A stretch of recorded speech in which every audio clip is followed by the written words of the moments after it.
there! Today in our conscious kitchen, we're going to throw out the old so we can make room for the new. I am Michelle, and eating nutritious food is a lot easier when we keep our pantry and our refrigerator stocked with healthy essentials.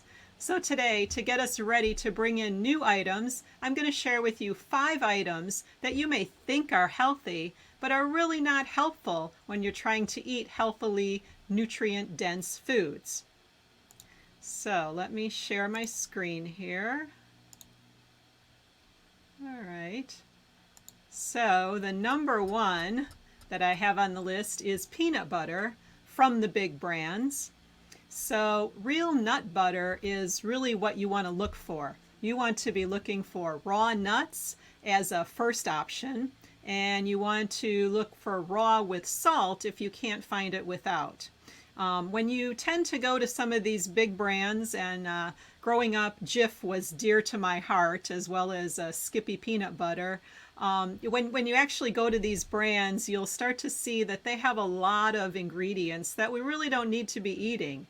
And a lot of times sugar is the first ingredient that you tend to see on the labels when you look at the back of the labels. So it's really not that healthy to eat. But then there's a lot of hydrogenated oils and other preservatives that they put in it. So we really don't want to go for these big brand peanut butters, but there are a lot of new brands out there that are coming out with particularly only peanut butter or only peanuts, or even you get into the almond butter or the cashew butter. It's pure nuts. They blend it up, they don't add anything to it, and it's raw, so it's even healthier.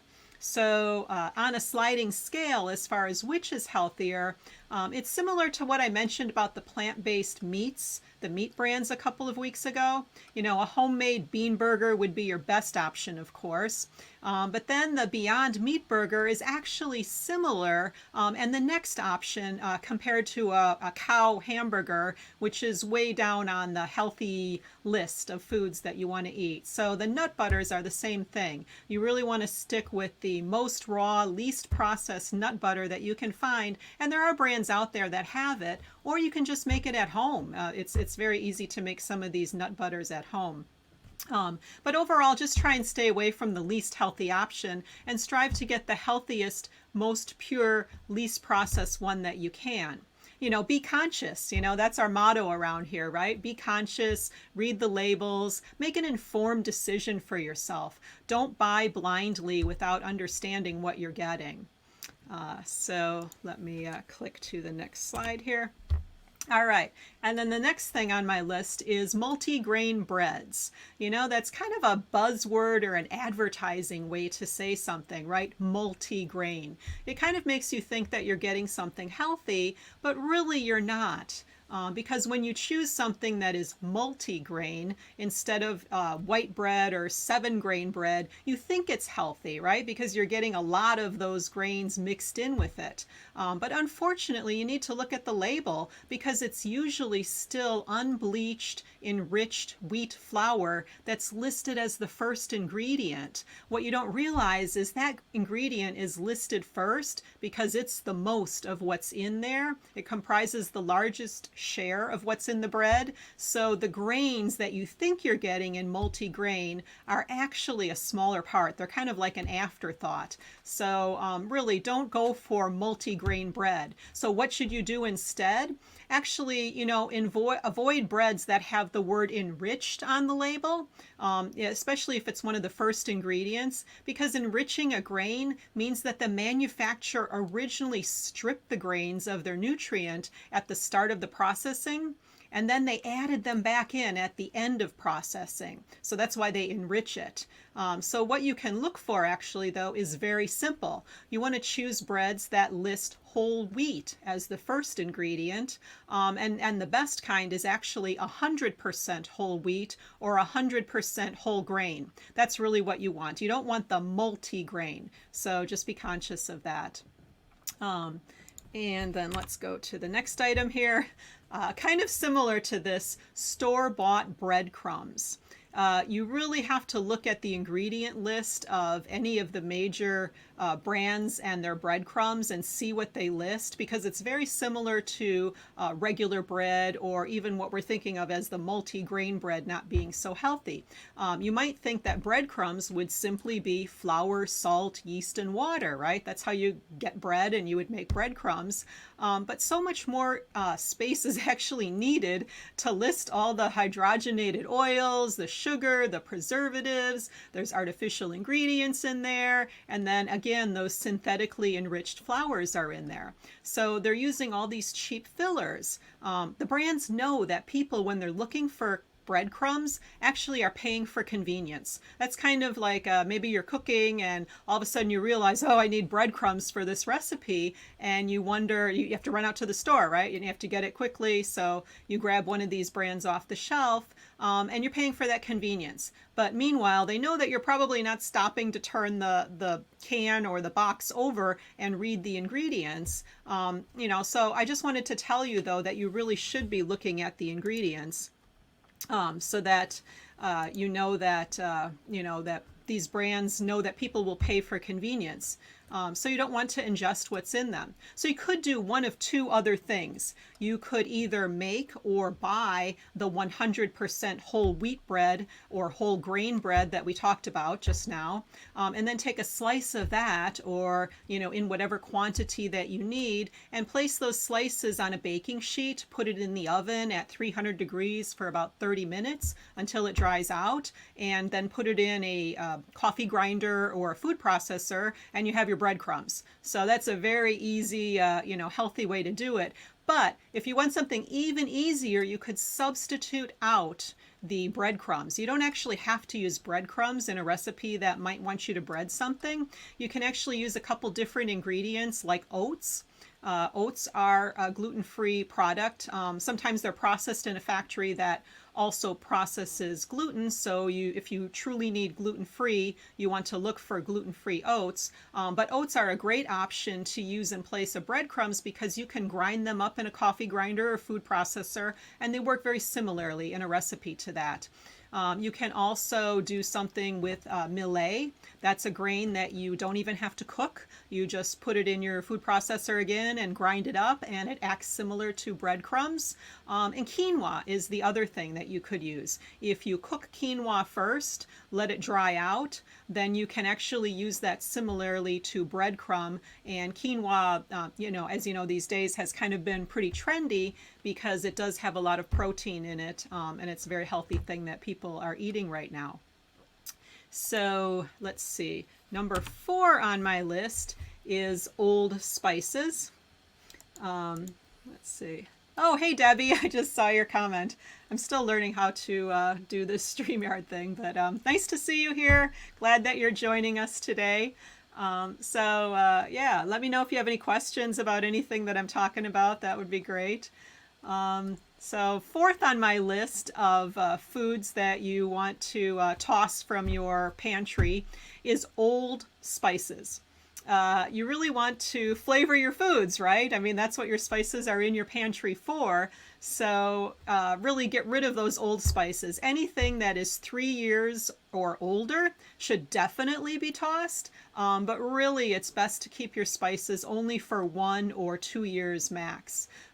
Because actually, you want to have great tasting food. And especially with eating plant-based, there are so many different plants that we can choose from and ways to flavor our food.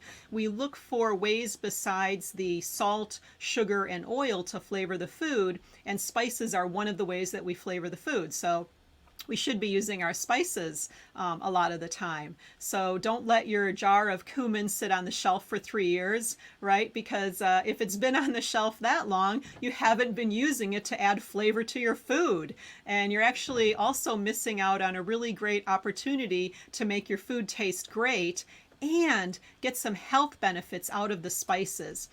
because spices have a concentration of what's known as phytonutrients.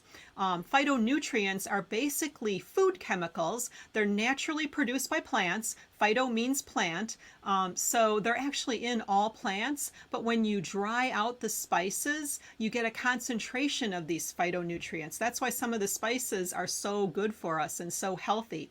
They have many health benefits, as you know, as many as vitamins and minerals. And it's because of coming from the plants, concentrating all those nutrients or phytonutrients in them. They have antioxidant, anti-inflammatory, and even cancer-preventing properties in them. So make sure you use your spices and toss out anything that's too old.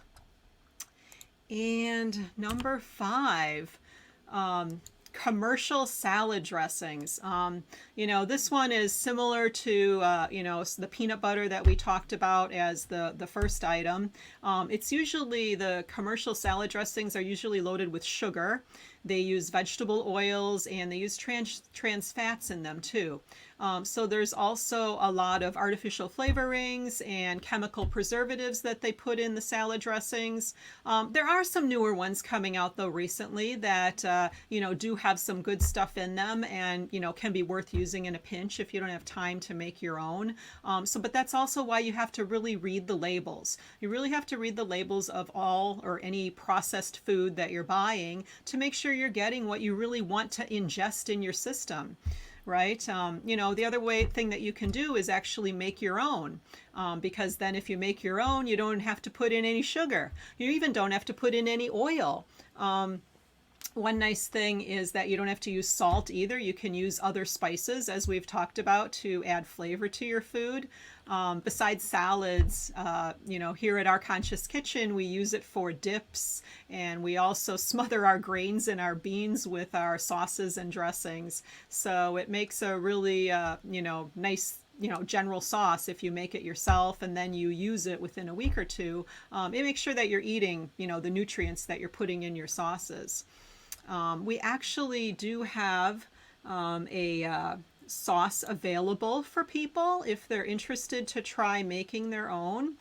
So let me put it here. Yeah, it's at this web address here. So if you go to this web address, and let's see, what I can even do is put it in the chat or the comment here.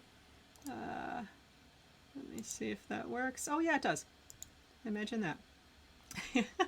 Okay, so I just put it in the chat here. So one of the things with the salad dressing, let me go on to my last slide here. I've got a little summary slide.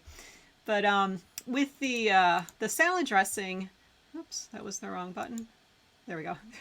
With the salad dressing, the one I'm offering here is really amazing. Actually, you do want to try it because there is no oil, there's no sugar, and there's no salt in it. So it is an amazing ranch dressing that is very, very healthy. So I would love for all of you to try it and try your hand at making something that's really healthy for you. Toss those old salad dressings, get rid of them and try this one here. I think it's really great. But let's just go back to a summary here and summarize real quick what we went through today. So you really want to be tossing your store-bought big brand peanut butters like a Skippy or a Jif that has sugar for sure listed as the second ingredient. Get rid of those. Multi-grain breads. Get rid of things that are multi-grain because they're not necessarily whole wheat and healthy for you.